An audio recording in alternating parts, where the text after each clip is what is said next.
Please, you have to look at this.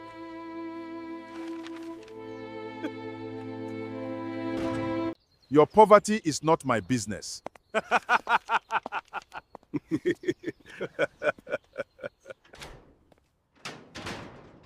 Look at him over there, always working so hard. He thinks he can sell all those shoes by himself. He never stops to greet anyone. Let us see if that pride helps him make a sale. 10 years ago, a man in Igba slammed his gate in my face and told his gateman, in front of everyone standing there, "Tell that boy I said poverty is not my business." Today, that same man walks into my bank every month to collect a pension I approved. Stay with me, because what happened between that gate and this bank is not a story of luck. It is a story of a debt that was owed long before I was even born, and a boy who did not know he was collecting it until the very end. If stories about quiet revenge, hidden family secrets, and the kind of justice that takes 10 patient years to arrive keep you glued to your screen, subscribe now, because this one will stay with you long after it ends. My name is Ikenna Obi, and I was born in Igba, in a small compound off Fox Road, in the years when Igba was still known simply as the city that made shoes for the whole of Nigeria without asking anybody's permission. My father, Godwin Obi, was a tailor, not a famous one, not a rich one, but a man whose stitches were straight and whose word was his bond, the kind of man other traders trusted with their money before banks ever became fashionable in our part of the world. He was one of the founding contributors of a cooperative thrift society called Indiotun Kwado, the Association of Mutual Support, a group of 9 traders and artisans who pooled their savings every month so that when any one of them needed capital to expand a shop or import new stock, the money would be there. No bank, no interest wahala, just trust between men who had built their businesses side by side in the same market for years. My father died when I was 7 years old. Not from illness, not from an accident, from what the elders in our compound called, in hushed voices when they thought I could not hear, worry sickness. The slow, invisible death that comes from a man carrying a burden too heavy for one chest to hold. I did not understand at 7 what that burden was. I only understood that my father, who used to sing while he worked his sewing machine, stopped singing about a year before he died, and that my mother, who had always laughed easily, began flinching every time an envelope arrived at our gate. I remember small things about him more clearly than I remember his face now, which frightens me sometimes when I try to picture him.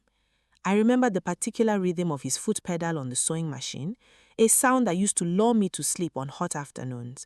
I remember him teaching me to fold fabric properly, insisting that a boy who could not fold cloth with respect would never learn to sew with respect either.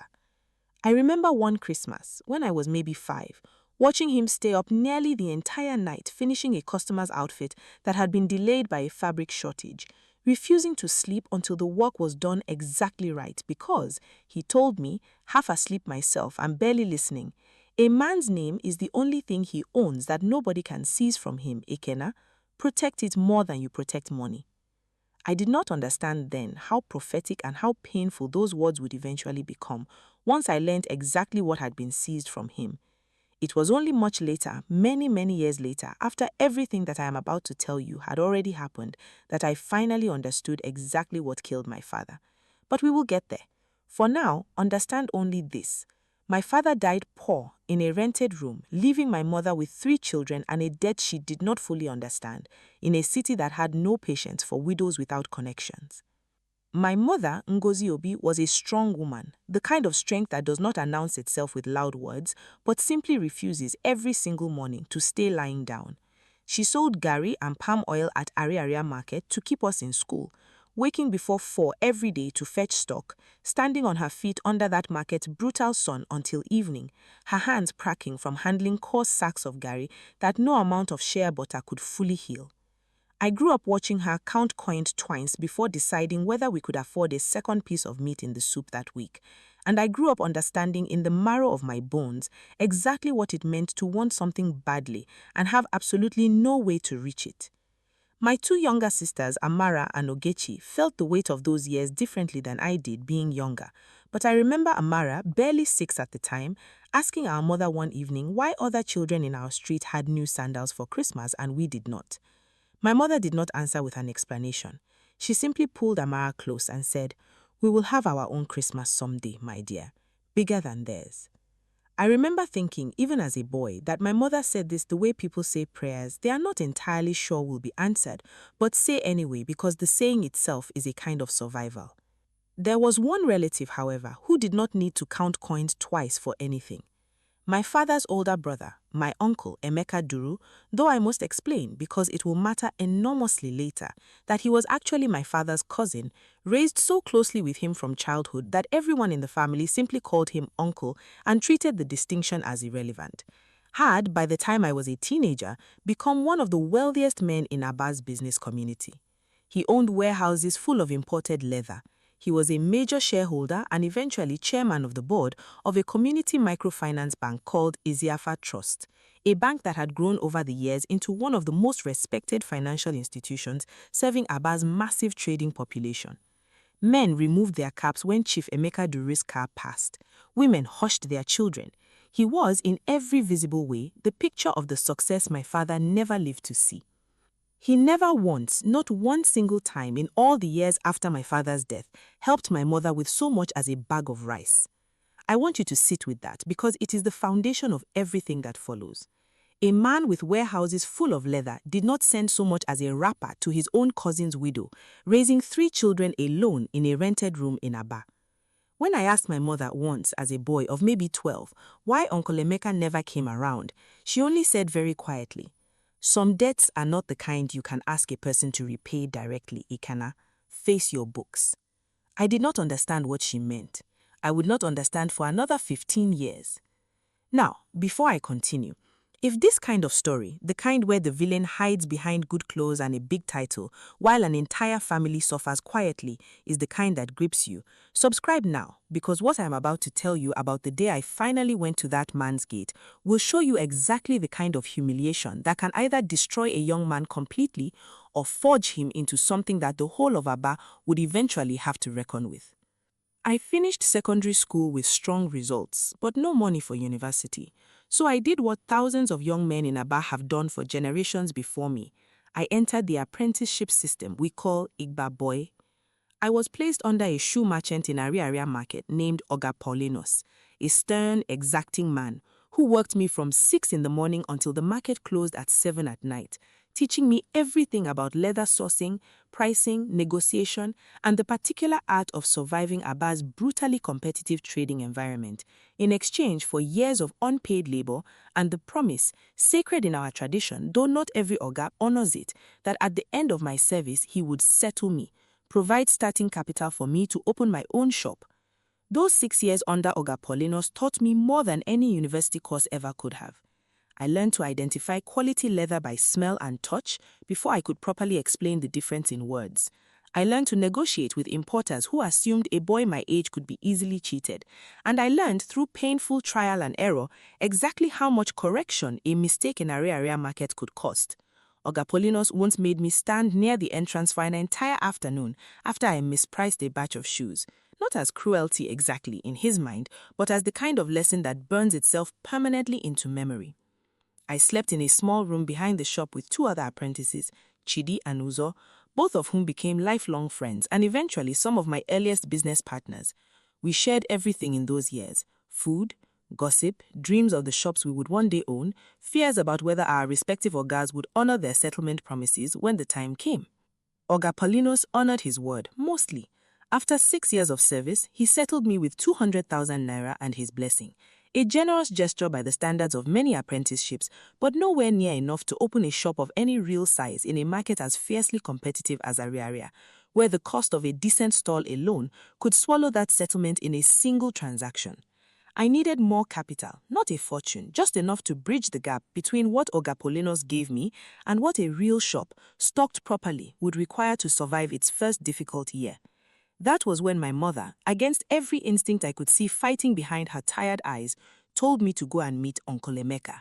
She said, "He is family," though I could hear how much the words cost her to say. Blood does not always help you, Ikenna, but sometimes you must knock so that later nobody can say you refused to try.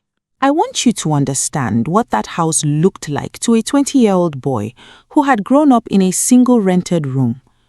Uncle Emeka's compound sat behind a high fence painted a gleaming white that seemed to reflect the Abba sun back with a kind of arrogance. 2 guard dogs pacing behind the gate, a generator humming somewhere behind the main building, loud enough to promise 24 hours of electricity, a luxury my family had never once known continuously in my entire childhood. I remember standing across the street from that gate for nearly 10 minutes before I found the courage to actually approach it, rehearsing my proposal under my breath, the way a boy rehearses lines for a school play he is terrified of forgetting. I went to that house on a Saturday morning, wearing my one good shirt, carrying a small business proposal I had written out by hand the night before, listing exactly how much I needed, exactly how I would use it, exactly how I planned to repay it within 18 months with a fair interest attached, because I did not want charity, I wanted a chance. I stood at that gate for nearly 40 minutes before the gateman even agreed to announce me, and when he finally returned, his face already apologetic in the way of a man who has delivered bad news at that gate many times before, he told me Uncle Emeka was in an important meeting and could not be disturbed. I came back the following Saturday, wearing the same shirt, freshly washed and ironed the night before with a coal iron that had scotched a small mark into the collar I hoped nobody would notice. The gateman recognized me this time and did not even bother going inside. He simply shook his head before I finished greeting him. I came a third time 2 weeks later, having spent the intervening days working extra hours at Oga Polinos' shop to distract myself from the humiliation of being turned away twice by my own father's cousin. On my 4th visit, 6 weeks after my first attempt, Uncle Emeka finally agreed to see me, not inside his house, but standing in his compound, in front of 2 of his business associates who had arrived for a meeting, men in expensive agbada who looked at me the way you look at a stray dog that has wandered too close to your car. One of them, I remember, actually took a small step backward when I approached, as though my poverty might somehow be contagious if I stood too close. I explained my proposal as clearly and respectfully as I could, my voice shaking slightly, not from fear exactly, but the particular vulnerability of asking a powerful man for something you desperately need while he watches you with an expression that has already decided the answer before you finish speaking. I told him about my 6 years under Oga Polinos, about the settlement I had already received, about the specific gap in capital I needed to bridge, about my detailed repayment plan. I had practiced this speech for 2 weeks. I delivered every word of it exactly as I had rehearsed it, and I watched with a sinking, hollow feeling, as none of it seemed to move him even slightly. When he finished, Uncle Emeka looked at me for a long moment, then laughed. Not cruelly loud, but a short, dismissive laugh, the kind designed to be heard by his associates as much as by me. Ikenna, your father was a good man, but he died owing people money he could not pay back. I did not come to where I am today by lending money to boys who inherited nothing but their father's bad habits with finance. He turned, half to me, half to his associates, and added, "Tell that boy I said poverty is not my business," and walked back into his house, leaving me standing in that compound with my handwritten proposal still in my hands, while his gateman, unable to meet my eyes, quietly opened the gates to let me back out onto the street. I did not understand at the time the particular cruelty of that specific insult. Your father died owing people money he could not pay back. I only felt its sting, the way any young man feels the sting of hearing his dead father insulted by someone who claims to have loved him. It would take me many more years to understand that Uncle Emeka had not simply insulted my father's memory carelessly. He had, I would eventually realize, been describing the very lie he himself had constructed to explain away the money he had taken. I want to tell you I walked away with my head high, dignified, unaffected. That would be a lie. I sat down on the roadside 2 streets from that house and cried like a 20-year-old boy I still was, underneath whatever toughness Ariaria market had already beaten into me. I cried for my father, who I finally understood in that moment had likely stood at that same gate himself at some point, asking for something and being refused. I cried for my mother's cracked hands, and when I finished crying, something in me hardened into a decision I did not fully understand the size of until many years later. I would build something so large that men like Uncle Emeka would one day need me more than I had ever needed him. Now, before I go further, if you have ever been humiliated by someone who should have protected you, and you understand exactly the fire that kind of humiliation can light inside a person, subscribe and let me know in the comments, because the next part of this story, how a boy with 200,000 naira and a broken heart eventually came to own the very bank his uncle once chaired, is the part that still, even now, makes me shake my head at how patiently God arranges these things. I opened my shop with Oga Polinos' settlement money alone, a small stall in a less prominent section of Ariaria market, selling ready-made shoes I sourced through connections built over 6 years of apprenticeship. The first year was brutal. I slept in the shop some nights to save transport money, curling up on a mat between shelves of unsold stock, waking stiff and cold whenever Abba's rainy season winds found their way through the shop's loose zinc roofing. I ate one solid meal most days, supplementing with roasted corn and groundnut when business was slow, and there were entire weeks when I genuinely did not know whether I would have enough to renew my store rent the following month. I remember one particular afternoon, perhaps 4 months into that first year, when a rival trader named Friday, who occupied a stall 2 rows from mine and had been in the market far longer than I had, walked past my shop and said loud enough for other traders to hear, "This one go close before dry season reach." I did not respond. I simply nodded, the way my mother had taught me to nod at insult I could not yet afford to fight. And I went back to arranging my shoes in a way that might catch a customer's eye. I promised myself silently that I would remember Friday's words, not with bitterness exactly, but as fuel, the way you remember the exact taste of hunger so that you never take a full stomach for granted again. But I had 2 advantages that money cannot buy. I understood the leather and shoe trade intimately from 6 years of watching every mistake and every masterstroke Oga Polinos ever made, and I had a hunger that Uncle Emeka's humiliation had sharpened into something almost frightening in its focus. My old apprenticeship friend Chidi, who had also finished his own service around that time, agreed to work alongside me for a modest share of early profits rather than a fixed wage, a decision born partly of friendship and partly of the shared understanding that we were both building something neither of us could yet fully see the shape of. By my second year, I had saved enough to begin manufacturing my own shoes rather than simply reselling other people's stock. Working with 2 skilled cobblers I hired from among Oga Polinos' old network, men whose talent had been undervalued by merchants who paid them barely enough to survive, and who I made a point of paying fairly from the very beginning, a decision that would later become one of the defining principles of everything I built. Word spread among Abba's tight-knit artisan community that Ikenna Obi paid on time and paid fairly, and skilled hands began seeking me out rather than the other way round. By my 3rd year, I had opened a second stall and began supplying shoes wholesale to smaller traders across 3 states, traveling myself by bus to Owerri, Umuahia, and as far as Enugu, negotiating directly with distributors, sleeping in modest guest houses to save money, learning firsthand the logistics challenges that would later shape how I built my own supply chains. Friday, the trader who had once mocked my shop's chances of surviving dry season, came to me quietly during my 3rd year, his own business struggling under debts he had accumulated trying to match competitors he could not actually outpace, and asked with visible difficulty whether I might consider a small partnership arrangement. I agreed on fair terms without ever once mentioning his earlier words back to him, a choice that taught me something important about the particular power of simply outlasting people who once doubted you rather than needing to remind them of it. By my 4th year, something shifted that changed the entire trajectory of my life.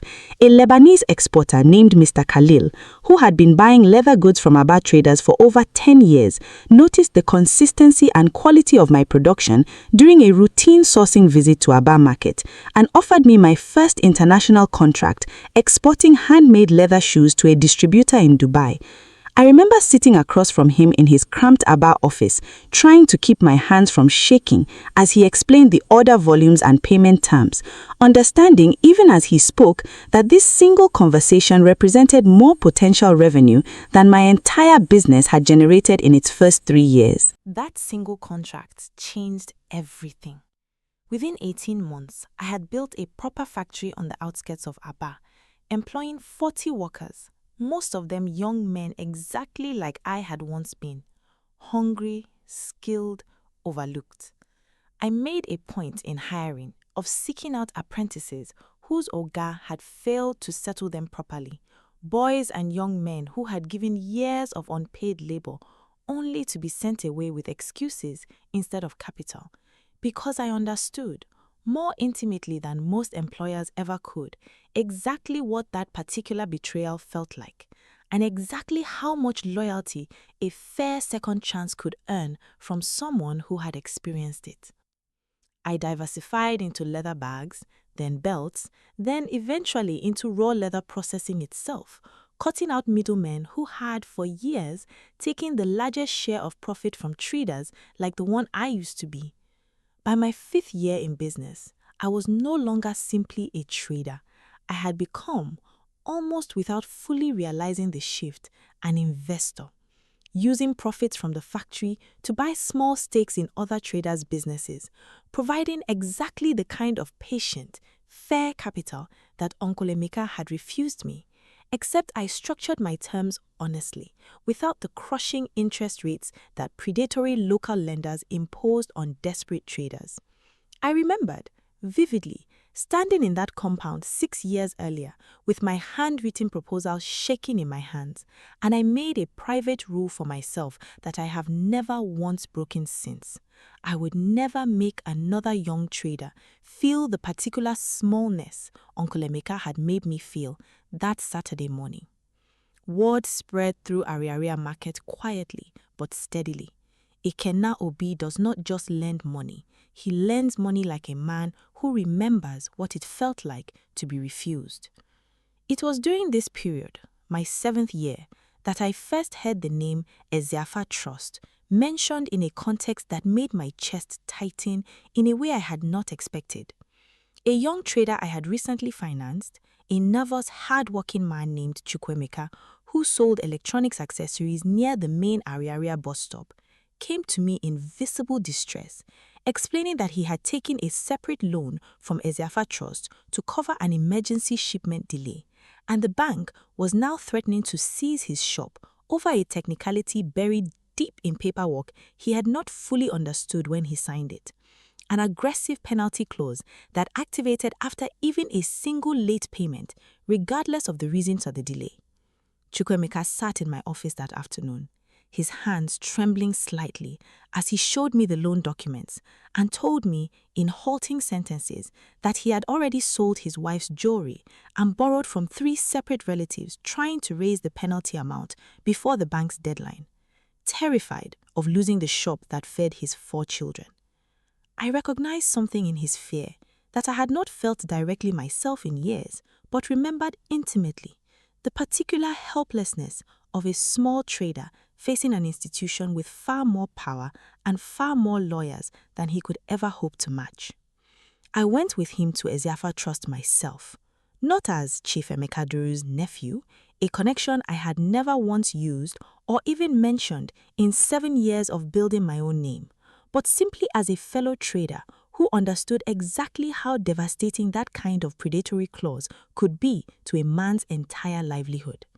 The bank's headquarters had grown considerably since I had last passed it as a boy, now a proper multi-story building with security guards and a marble-floored lobby that stood in stark, almost mocking contrast to the modest shops its loan officers claimed to serve. The loan officer who handled our case, a tired-looking young woman named Adaobi, initially recited the standard institutional language, explaining that the penalty clause was standard policy and that nothing could be done outside of formal appeal channels that typically take several months to resolve. Months, we both understood without saying it aloud, that Chukwemeka's shop would not survive. But something in my calm, patient questioning, I asked her repeatedly and respectfully to explain exactly who had designed such an aggressive clause and why, seemed to wear down whatever institutional caution she had been trained to maintain with customers. Once we were alone in her office, her door closed, her voice dropped into something quieter, almost confessional. She admitted that the bank's aggressive penalty structures had been specifically designed several years earlier under instruction from senior leadership to maximize the seizure of collateral from small traders who fell even briefly behind because, as she put it, repeating language she had clearly heard in an internal training she still seemed uneasy about, seized shops and goods sell for more than the interest ever would have.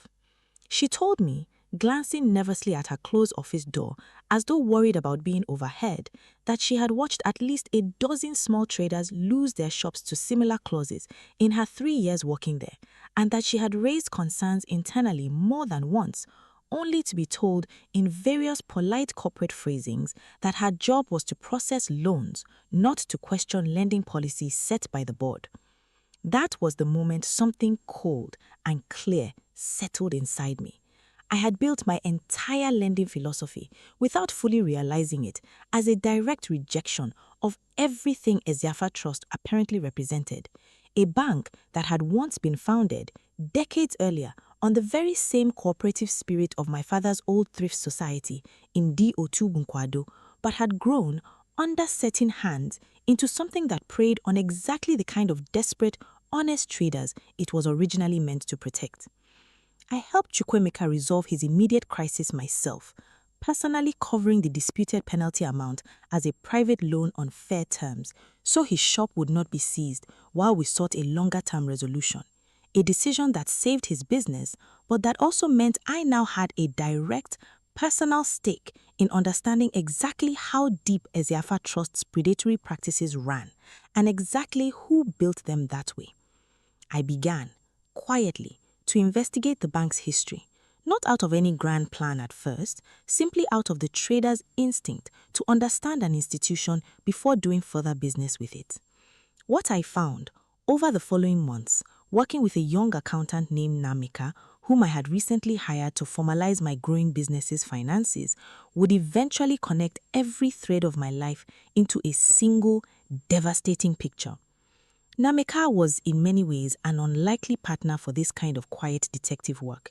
A careful, soft-spoken young man, barely 2 years out of university, hired originally simply to manage my company's growing tax obligations and financial reporting. But he had a particular gift for patience with old, tedious paperwork that most people found unbearable. And when I explained, cautiously at first, what I suspected about Eziafa Trust's origins, he approached the task with a focus that surprised even me. Oga, he told me during our first real conversation about it, if this bank truly started from your father's cooperative money, this is not just your family's story.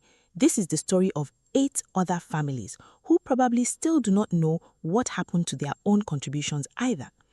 That single observation reframed the entire investigation for me. This was no longer only about restoring my father's name. It was about 8 other families, men and women who trusted their neighbors and friends with their hard-earned savings and who deserved, at minimum, to finally understand what truly happened to that trust. Now, before I reveal what we found, I need you to subscribe if you haven't already, because the discovery I'm about to share with you is the exact moment this story stopped being about ambition and started being about something my family had been owed for over 20 years. Namika, digging through old cooperative registries at the Aba Chamber of Commerce archive, records most people had long forgotten existed, stored in a dusty back room that the clerk on duty had not opened in years, found the original founding documents of Ndi-Otu Nkwado, my father's old thrift society, dated from nearly 30 years earlier. 9 founding members were listed, each with their initial contribution recorded in careful, formal handwriting. My father's name was there, Godwin Obi, contributing an amount that, adjusted for the value of money at that time, represented a genuinely significant portion of his life savings. And 2 names below his, listed as another founding member with an even larger contribution, was Emeka Duru. Nameka called me late one evening, his voice tight with the particular excitement of a man who has finally found the thread he has spent weeks searching for. Oga, you need to come and see this yourself. I do not want to explain it over the phone. I drove to his small office immediately, my heart pounding in a way I had not experienced since that Saturday morning at Uncle Emeka's bait so many years earlier. And there, under a single fluorescent light, surrounded by fragile yellowing document boxes, I saw my father's handwriting, his actual signature, the same careful, deliberate script I remembered from old receipt books he kept for his tailoring business, on a document I had never known existed. The society, according to the surviving minutes Namika managed to piece together from fragile yellowing pages, had grown steadily over its first several years, pooling members' contributions into increasingly ambitious joint investments. First, small trade financing for members, then eventually a joint venture into what the minute called formal banking expansion. A decision that, the records showed, was championed most forcefully by Emeka Duru himself, who argued persuasively that formalizing their informal cooperative into a registered microfinance institution would multiply everyone's returns many times over. I read through pages of meeting minutes, describing arguments, compromises, moments of genuine excitement among 9 men who believed they were building something that would outlast all of them, something their children would inherit. That formal institution, registered 4 years after the cooperative's founding, was Eziafa Trust. Here is where the story turns, and where I need you to pay very close attention, because this is the layer nobody in my family ever understood until Nemeka and I finally pieced it together from documents that had sat forgotten for over 2 decades. The founding shareholder register of Eziafa Trust, filed with the corporate registry at the time of its formal incorporation, listed only 3 names as controlling shareholders, Emeka Duru and 2 business associates of his from outside the original cooperative entirely. My father's name, the name of a founding member whose contribution had helped build the capital base that made the formal bank possible in the first place, was nowhere on that register. Neither were the names of 6 other original cooperative members. I sat with that document for a long time before I could speak. Nemeka, watching my face, finally asked quietly, "Oga, you want me to explain what I think happened, or you want to sit small first?" I told him to sit small first, and we sat together in that cramped office for nearly 20 minutes in complete silence, the fluorescent light humming overhead, before I finally trusted my voice enough to ask him to continue. What Nemeka believed, based on the paper trail, was that Emeka Duru had used the cooperative's own money, pooled honestly by 9 hard-working men who trusted each other, to secure the initial capital and regulatory approval required to register Eziafa Trust as a formal institution. But at the moment of formal incorporation, when shares needed to be legally allocated, he had structured the paperwork so that only he and 2 outside associates, men with legal literacy and connections to properly review complicated incorporation documents, were listed as owners. The original 9 members, most of them traders and artisans with limited formal education, limited understanding of corporate shareholding structures, and complete trust in a man they considered family and friend, had unknowingly signed documents converting their cooperative contributions into nothing more than a permanent, non-transferable community goodwill fund, a legal dead end that entitled them to precisely nothing. To confirm this theory beyond the paperwork alone, Nemeka and I spent the following 2 months carefully, quietly, tracking down surviving members of the original cooperative, a process complicated by the fact that 4 of the 9 had already passed away, and the families of 2 others had relocated entirely out of Aba, requiring phone calls and, in one case, an actual trip to a wherry to speak with a daughter who had inherited her late father's old papers. The most valuable conversation by far came from an elderly, retired carpenter named Pa Nathaniel, one of the 2 surviving original members, whom we found still living in the same modest compound he had occupied for over 40 years, his hands gnarled now with age, but his memory remarkably still sharp when it came to those early cooperative meetings. I visited him myself, bringing kola nut and palm wine as custom demanded, and sat with him for nearly 3 hours as he recalled in vivid, sometimes emotional detail exactly what those final months of the cooperative had looked like before it transformed into Eziafa Trust. Your father, Pa Nathaniel told me, his eyes growing distant with memory, was the only one among us brave enough to ask Emeka direct questions when the paperwork started changing. The rest of us, myself included, God forgive me, we trusted too much. We signed what we were told to sign because Emeka was already becoming a big man by then, and small men like us did not want to be seen as troublesome. He paused, his voice thickening slightly. Your father was not troublesome, Ikenna.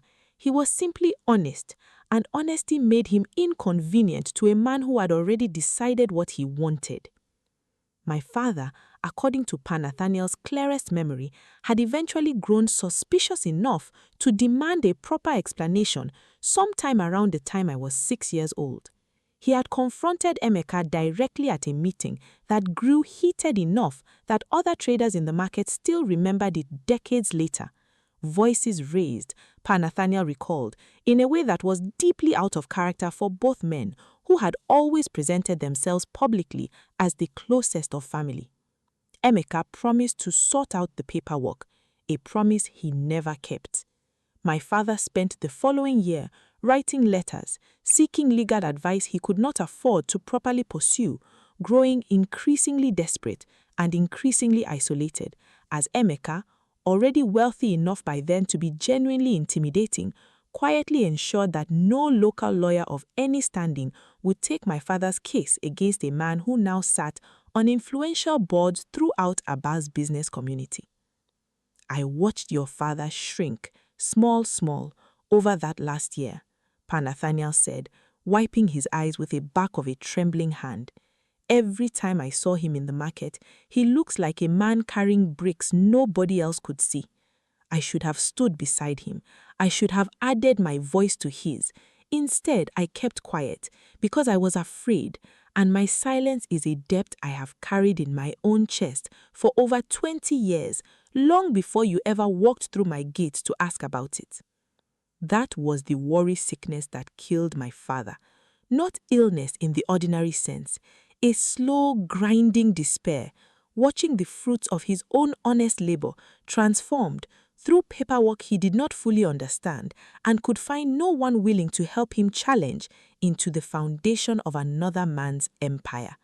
An empire built, brick by brick, on exactly the kind of trust that men like my father extended freely to family, and men like Emeka Duru learned somewhere along the way to exploit without apparent remorse. I finally understood my mother's words from all those years earlier. Some debts are not the kind you can ask a person to repay directly, Ikenna. Face your books. She had known, or at least suspected some version of this story all along, and had chosen silence, perhaps out of exhaustion, perhaps out of fear, perhaps simply because a widow with 3 children in Aba does not have the luxury of fighting a man as powerful as Emeka Duru had become. I did not confront Uncle Emeka immediately. I want to be honest with you about that, because what I did instead took far longer and required far more patience than any single dramatic confrontation ever could have delivered. Instead, over the following 3 years, I did something quieter and, I believe, far more devastating. I began systematically acquiring shares in Eziafa Trust itself. This was not simple. Eziafa Trust, over the decades, had grown into a substantial regional institution, and its shares were closely held, tightly controlled by Emeka Duru and a small circle of loyal board allies who had every incentive to keep outside influence away from a bank whose foundational history could not survive close legal scrutiny. I spent the first several months of this new phase simply studying the bank's shareholder structure from the outside, working with Ijeoma Chukwu, a sharp young lawyer I retained specifically for this purpose after she came highly recommended by a business associate for her meticulous work on complex corporate matters.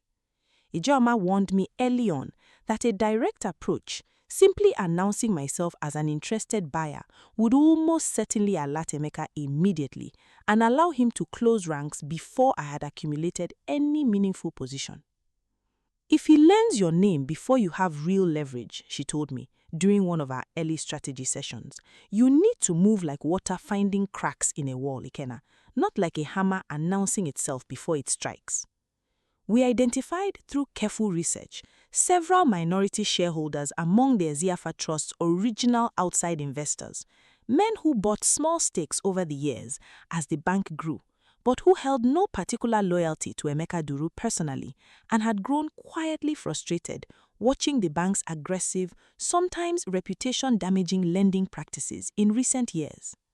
One of these, a retired civil servant named Mr. Okwara, held roughly 6% of the bank's shares and had, Ijeoma discovered through discreet inquiries, been trying unsuccessfully for over a year to sell his stake, frustrated by the bank's stagnant dividend performance under Emeka's increasingly self-serving leadership. Through my holding company, deliberately structured to obscure my personal name from the initial negotiations, we acquired Mr. Okwara's shares first, a transaction handled entirely through Ijeoma and a separate finance broker, so that my own name never once appeared on any paperwork Emeka's allies might casually review. But banks, even carefully controlled ones, occasionally need outside capital for regulatory compliance expansions, for recovering from bad debt cycles, for the kind of growth that requires more money than a close circle of insiders can comfortably provide on their own. When Eziafa Trust suffered a significant liquidity crisis 8 years after I had opened my very first shoe store, forced by new central bank capital requirements to urgently raise additional shareholder funds or risk losing its operating license entirely, I was by then exactly the kind of successful, well-capitalized regional businessman the bank's increasingly desperate board was seeking to bring in as a new investor, and crucially, they had no idea who I truly was in relation to their chairman. I remember the tension of those months vividly, watching from a careful distance as Eziafa Trust board, through intermediaries who never once connected my holding company to the boy Emeka had once dismissed at his gate, grew increasingly desperate for the capital injection my company was prepared to offer. There were moments I genuinely feared exposure.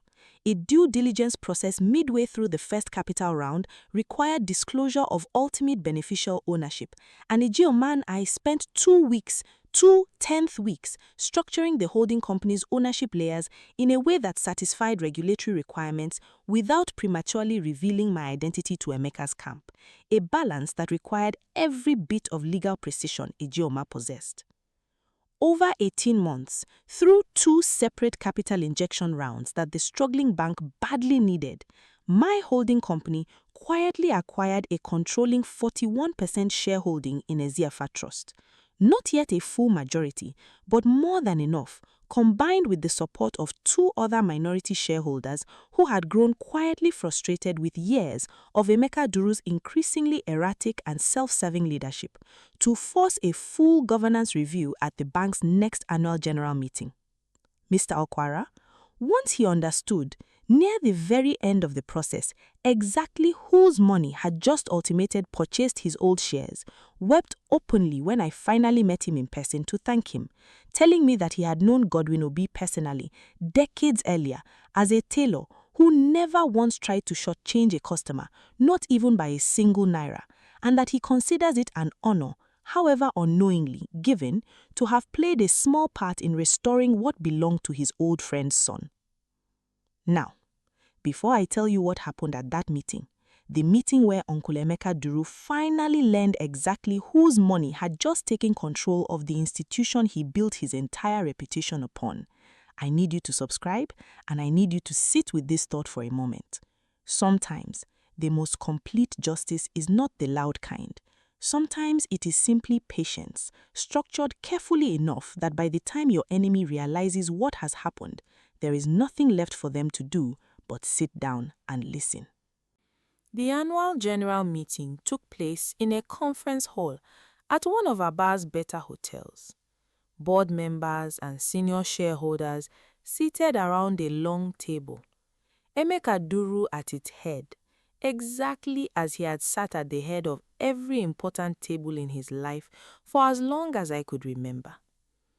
I arrived for the first time in this entire process, not through my holding company's lawyer, but in person, dressed simply, the way I still dress most days despite everything I have built, because I have never forgotten what it cost a person to stand in a room dressed poorly among men who judge value by appearance.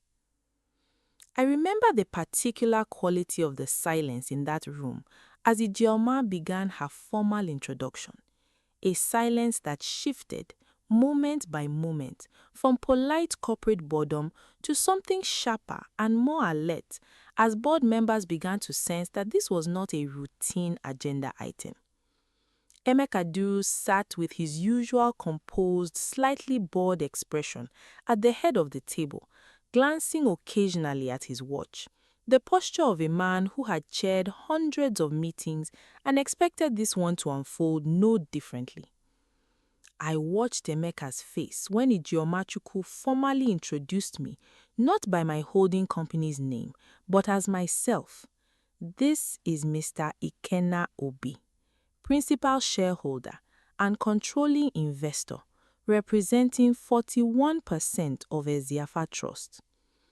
I watched recognition arrive in his eyes slowly, then all at once, the particular horror of a man realizing that the boy he once dismissed at his gate with a single cruel sentence now controlled enough of his life's greatest achievement to end his chairmanship with a single vote. His composed expression cracked, just briefly, before he visibly forced it back into place, though his hands, I noticed, gripping the edge of the table betrayed him in a way his face no longer could. "Ikenna," he said, his voice unsteady in a way I had genuinely never heard from him before, not even in memory. "What is the meaning of this?" Several board members shifted uncomfortably in their seats, sensing correctly that whatever was happening in that room had roots far deeper than ordinary corporate maneuvering. One of them, an older gentleman I did not recognize, leaned toward his neighbor and whispered something I could not hear, though the neighbor's widened eyes told me the whispered question was likely some version of, "Who is this young man, and why does the chairman look like he has seen a ghost?" I did not raise my voice. I had promised myself in the years of quiet planning that led to that room that whatever happened, I would not become a man who needed to shout to be heard, the way he so often had. "The meaning, uncle," I said, and I watched several board members startle slightly at the word uncle, suddenly understanding that whatever history existed between us was personal, not merely professional. Is that I have spent 3 years buying, piece by piece, the very thing you built on my father's stolen contribution. I have the original cooperative registry documents. I have Pa Nathaniel's testimony, recorded and notarized. I have the incorporation paperwork showing exactly how 9 honest men's savings became 3 men's private bank. I placed a folder on the table in front of him, the culmination of Nemeka's patient archival work and Ijeoma's careful legal preparation, and slid it slowly across the polished wood until it stopped directly in front of his hands. I am not here today to destroy this institution because it now employs hundreds of people and serves thousands of traders who deserve better than what its foundation was built upon. I am here to correct it. Emeka opened the folder with hands that had begun unmistakably now to tremble. He turned the pages slowly, the cooperative registry, the incorporation documents, a photograph of my father's signature beside his own on a document decades old, Pa Nathaniel's notarized statement, and I watched something in him deflate that I had genuinely never seen deflate in my entire life. The particular collapse of a man who has spent decades believing a lie he told himself was successfully buried, only to discover it had simply been waiting patiently for the right moment to surface. "You have no idea," he finally said very quietly, not looking up from the documents, "what it cost me to build this. You think it was simple, taking that money?" "I do not care what it cost you," I said, and for the first time in that entire meeting, I allowed a small measure of the anger I had carried for over 22 years to enter my voice. "I care what it cost my father. I care what it cost my mother, raising 3 children alone while you drove past our compound in cars that our stolen savings likely helped you afford. I care what it cost Pa Nathaniel, carrying guilt for 20 years over a silence he was too frightened to break. You do not get to speak to me about cost. Not in this room. Not today." The board chairman of the audit committee, a stern woman named Mrs. Ijoma, who had, I would later learn, harbored her own long-standing doubts about certain irregularities in the bank's founding documentation that she had never possessed sufficient evidence to formally raise, cleared her throat and asked with the particular calm of someone who has been waiting a long time for this kind of opening, whether the documentation could be formally reviewed by outside legal counsel before any further board action.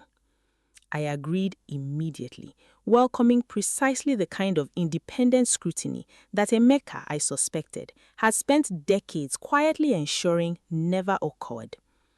What followed over the subsequent months was not the dramatic public scandal some of you might be hoping for.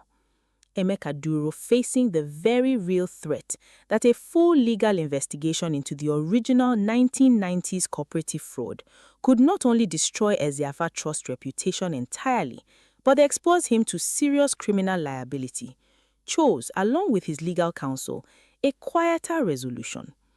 A negotiated restructuring in which the descendants of all 9 original cooperative members, including my own mother and siblings, were formally recognized as legitimate shareholders in Eziafa Trust, their stakes calculated retroactively with accumulated value across the decades the bank had grown without them.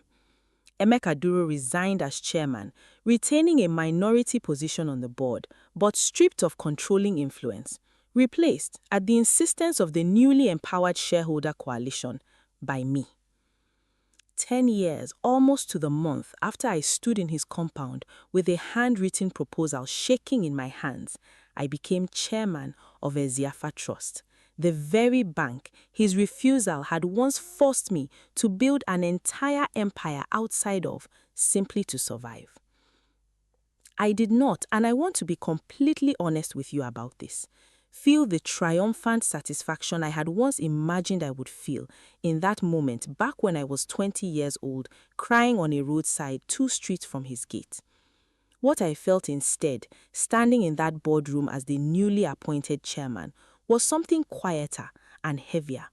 A kind of grief for my father, who never lived to see his name restored to the institution his own honest savings had helped build, and a kind of exhausted relief that the debt, finally, after 23 years, had been repaid. Not through revenge exactly, but through the simple, patient correction of a wrong that should never have been allowed to stand for so long in the first place. The formal restructuring itself took nearly 8 months to complete, a process far less dramatic than the boardroom confrontation that triggered it, but no less important.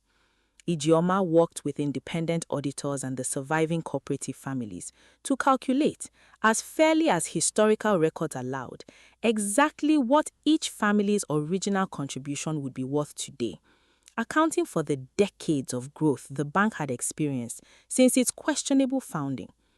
It was not a perfect science. Some records were incomplete, some contributions harder to verify than others, but we erred wherever ambiguity existed in favor of generosity towards the families who had waited over 22 years for any acknowledgement at all.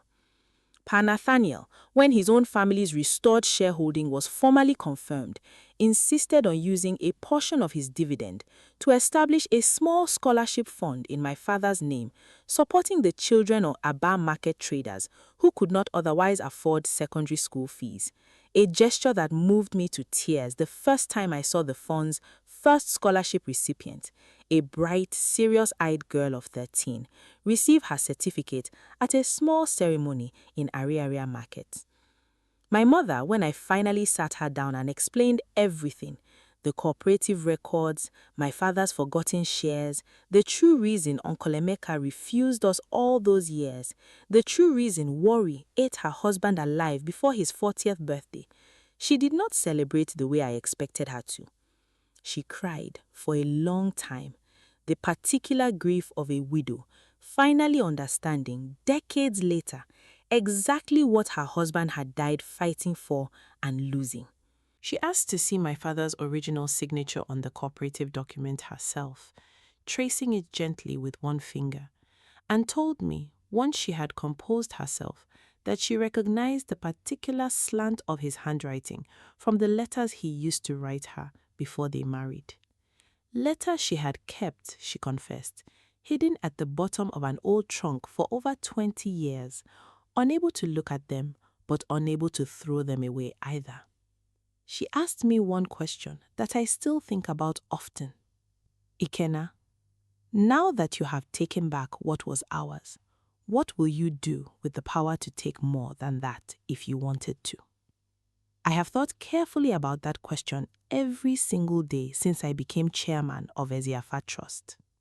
I restructured the bank's lending policies within my first year, eliminating the predatory penalty clauses that had nearly destroyed Chukwuemeka's business and countless others like his, replacing them with fair, transparent terms, modeled, in fact, on the very lending philosophy I had developed instinctively years earlier as a young trader who remembered exactly what it felt like to be refused help by someone who had more than enough to give.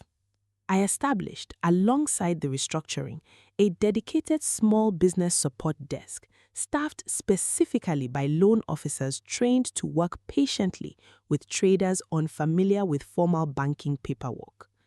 The exact kind of support that might have saved my own father had it existed 30 years earlier. Adeobi, the loan officer whose quiet honesty in Chukwuemeka's case had first set this entire investigation in motion, now heads that desk, a promotion I insisted upon personally once I understood exactly how much moral courage it had taken her to speak honestly to a stranger about practices she clearly found troubling, at real professional risk to herself. She told me during her promotion interview that she had genuinely expected to be fired the week after our original conversation and had been quietly preparing her resignation letter for months, uncertain whether she could continue working somewhere she no longer believed in. I did not exile Uncle Emeka from the family entirely, though I understand if some of you watching feel I should have. He attends my mother's birthday gathering every year now, a quiet, diminished presence at the edge of celebrations he once would have dominated, standing near the drinks table with a kind of careful humility that still occasionally surprises me when I catch sight of it. We do not speak much, beyond the necessary courtesies, and I have made my peace with the fact that we likely never will again in any real way. My sisters Amara and Ogechi have found their own paths to something resembling forgiveness, slower and more complicated than my own, each still working through what it means to have grown up in the shadow of a poverty that did not need to exist. But every month, as I mentioned at the very beginning of this story, he walks into Eziafa Trust, not as chairman, not as the man who once ruled that boardroom, but simply as an elderly minority shareholder collecting his dividend in a bank now run according to principles he spent his entire career violating. I think of my father often in that building. I kept his old sewing machine, the one he used the year before he stopped singing, in the chairman's office, where I now work. Not as decoration, but as a reminder of exactly whose sacrifice made every single thing I have possible, and exactly what kind of chairman I promised myself on a roadside 23 years ago that I would eventually become. If this story taught you anything today, let it be this. Some debts take 10 years, or 20, or a lifetime, but they always eventually come due. The people who wrong you while you are young and powerless are not always wrong forever. Sometimes they are simply borrowing time against a reckoning they do not yet know is coming. Subscribe if this story reached something in you. Drop a comment and tell me whether you would have forgiven Uncle Emeka the way I chose to, or whether you believe some debts deserve a harder ending than the one I gave mine. I read every single comment, and I will be here with another story soon. Until then, remember, build quietly, forgive carefully, and never, ever let anyone convince you that where you started is where you are required to stay.